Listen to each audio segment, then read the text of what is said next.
Welcome to my channel ఆశ్రిత world. Today recipe బోటి fry. ఈసారి బోటి కర్రీ ఉన్నప్పుడు ఇలా ట్రై చేసేయండి. ముందుగా ఒక మిక్సీ జార్ లోకి సన్నగా కట్ చేసుకొని పెట్టుకున్న 2 ఉల్లిపాయ ముక్కలు యాడ్ చేసుకోవాలి. పొట్టు తీసుకొని పెట్టుకున్న 10 నుంచి 15 వెల్లుల్లిపాయలు యాడ్ చేసుకోవాలి. 5 యాలకులు, 4 లవంగాలు. ఇలా మసాలా ఎంత పర్ఫెక్ట్ గా ప్రిపేర్ చేస్తే అంత టేస్టీగా ఉంటుంది. 2 ఇంచుల దాల్చిన చెక్క, 1/2 టీ స్పూన్ సాజీరా వేసుకోవాలి. కొద్దిగా సాల్ట్ వేసుకొని పేస్ట్ లా పట్టుకొని పక్కన పెట్టుకోవాలి. ఇప్పుడు ప్యాన్ పెట్టుకొని హీట్ అయ్యాక 3 టేబుల్ స్పూన్ల ఆయిల్ వేసుకోవాలి. కొంచెం వెజ్ కర్రీస్ తో కంపేర్ చేస్తే నాన్ వెజ్ కర్రీస్ లో ఆయిల్ ఎక్కువే పడుతుంది. అలా అయితేనే టేస్టీగా కుదురుతాయి. సన్నగా కట్ చేసుకొని పెట్టుకున్న 4 పచ్చిమిరపకాయ ముక్కలు వేసుకొని కొంచెం ఫ్రై అయ్యాక ఇందులోకి సన్నగా కట్ చేసుకొని పెట్టుకున్న ఒక ఆనియన్ యాడ్ చేసుకోవాలి. ఒకసారి ఆనియన్ అంతా ఆయిల్ లో ఫ్రై అయ్యేట్టు బాగా మిక్స్ చేసుకుంటూ ఫ్రై చేసుకోవాలి. ఆనియన్ ఎక్కడ కూడా పచ్చిగా ఉండకుండా మంచి గోల్డెన్ బ్రౌన్ కలర్ వచ్చేంత వరకు ఫ్రై చేసుకోవాలి. ఆనియన్ తొందరగా ఫ్రై అవ్వాలంటే కొద్దిగా సాల్ట్ వేసుకుంటే తొందరగా ఫ్రై అయిపోతుంది. ఇలా ఆనియన్ ఫ్రై అయ్యాక మనం ముందుగా మిక్సీ చేసుకొని పెట్టుకున్న ఆనియన్ పేస్ట్ ఇందులోకి వేసుకొని ఆనియన్ లో ఉన్న పచ్చివాసన పోయేంత వరకు ఫ్రై చేసుకోవాలి. మసాలా అంతా మంచిగా ఆయిల్లో ఫ్రై అవ్వనివ్వాలి, లేదంటే పచ్చివాసన వస్తుంది కర్రీ. 1/2 టీ స్పూన్ అల్లం వెల్లుల్లి పేస్ట్ వేసుకొని ఒకసారి బాగా మిక్స్ చేసుకోవాలి. నాన్ వెజ్ కర్రీస్ అయినా వెజ్ కర్రీస్ అయినా మంచి కర్రీ టేస్ట్ గా ఉండాలి అనుకుంటే ఫ్రెష్ గా దంచి పెట్టుకున్న అల్లం వెల్లుల్లి పేస్ట్ యూస్ చేస్తే చాలా రుచిగా కుదురుతాయి. అలాగే నాన్ వెజ్ లో అయితే ఖచ్చితంగా అల్లం వెల్లుల్లి పేస్ట్ వేసుకోవాలి. ఫ్రెష్ ది వేసుకుంటే చాలా టేస్టీగా కుదురుతుంది. ఒక 2 నిమిషాలు ఇలా కలుపుతూ అల్లం వెల్లుల్లి పేస్ట్ బాగా ఫ్రై చేసుకోవాలి. ఇందులోకి ఇప్పుడు 1/2 టీ స్పూన్ పసుపు వేసుకొని ఒకసారి బాగా మిక్స్ చేసుకోవాలి. బోటి ఫ్రై అయినా కర్రీ అయినా చేయడం చాలా ఈజీ, కానీ క్లీన్ చేయడమే కొంచెం హార్డ్. రుచి మాత్రం సూపర్ గా ఉంటుంది. ఒక హాఫ్ అన్ అవర్ మనం క్లీన్ చేసుకున్నామంటే సూపర్ టేస్టీగా బోటి అనేది మనం రెడీ చేసుకోవచ్చు. నాకైతే బోటి కర్రీ కంటే ఫ్రై చాలా ఇష్టం.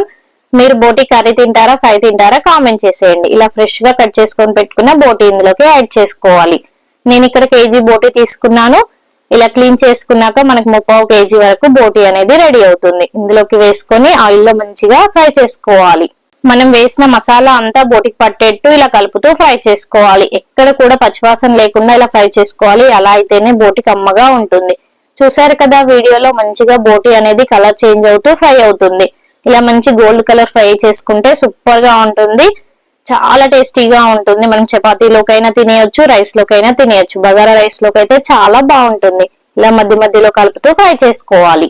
బోటి ఫ్రై చేసేటప్పుడు జాగ్రత్తగా ఫ్రై చేసుకోవాలి. పైన పడే ఛాన్సెస్ ఎక్కువగా ఉంటాయి, ఎందుకంటే పేలుతూ ఉంటాయి బోటి ముక్కలు అనేవి. అందుకని స్టవ్ సిమ్ లో పెట్టుకుని నెమ్మదిగా కలుపుతూ ఫ్రై చేసుకోవాలి. ఇలా ఫ్రై అయ్యాక ఇందులోకి 1 టీ స్పూన్ కారం వేసుకోవాలి. 1 టీ స్పూన్ ఉప్పు వేసుకోవాలి. బోటి కంప్లీట్ గా ఫ్రై అయింది అనుకున్నప్పుడే మనం ఉప్పు కారం అనేది వేసుకోవాలి. ఫ్రై అయిందని ఎలా తెలుస్తుంది అంటే బోటి నుంచి ఆయిల్ అనేది ఇలా సపరేట్ అవుతుంది. అప్పుడు మనం ఉప్పు కారం వేసుకుంటే పర్ఫెక్ట్ గా బోటికి ఉప్పు కారం పడుతుంది. ఇలా ఒక్కసారి ఉప్పు కారం వేసుకున్నాక బోటికి పట్టేట్టు మిక్స్ చేసుకోవాలి. చాలా టేస్టీగా ఉంటుంది. ఈసారి మీరు బోటి తెచ్చుకున్నప్పుడు కంపల్సరీగా ట్రై చేసేయండి. అందరికీ ఈ రుచి నచ్చుతుంది. ఫిదా అయిపోతారు మీ ఇంట్లో ఎవరు తింటే వాళ్ళు. బోటి అంటే ఇష్టం లేని వాళ్ళు కూడా ఉంటారు కదా, అలాంటి వారి కోసం ఒక్కసారి ఇలా ట్రై చేసి పెట్టండి. ఇష్టంగా తింటారు. కొంచెం శనగపప్పు కూడా యాడ్ చేసుకోవచ్చు, ఇంకా క్రిస్పీగా చాలా బాగుంటుంది. ఫ్రెష్ గా కట్ చేసుకొని పెట్టుకున్న కొత్తిమీర వేసుకొని ఒక 2 మినిట్స్ ఫ్రై చేసుకోవాలి. ఇలా కొత్తిమీర వేసుకున్నాక ఫ్రై చేసుకుంటే మనకు మంచిగా ఫ్రై అయిపోయి ఆ ఫ్లేవర్ అంతా బోటికి పడుతుంది. తిన్నప్పుడు కమ్మగా ఉంటుంది కర్రీ. మీ ఫ్రెండ్స్ లో ఎవరైతే బోటి లవర్స్ ఉన్నారో వాళ్ళకి వీడియో మాత్రం కంపల్సరిగా షేర్ చేయండి. అలాగే వీడియో నచ్చినట్టయితే లైక్ చేయండి. అలాగే నెక్స్ట్ మీకు ఏ రెసిపీ కావాలో కూడా కామెంట్ చేయండి. మరిన్ని మంచి వంటకాల కోసం మన ఛానల్ ని సబ్స్క్రైబ్ చేసుకోండి. Thank you for watching. Please subscribe ఆశ్రిత వరల్డ్.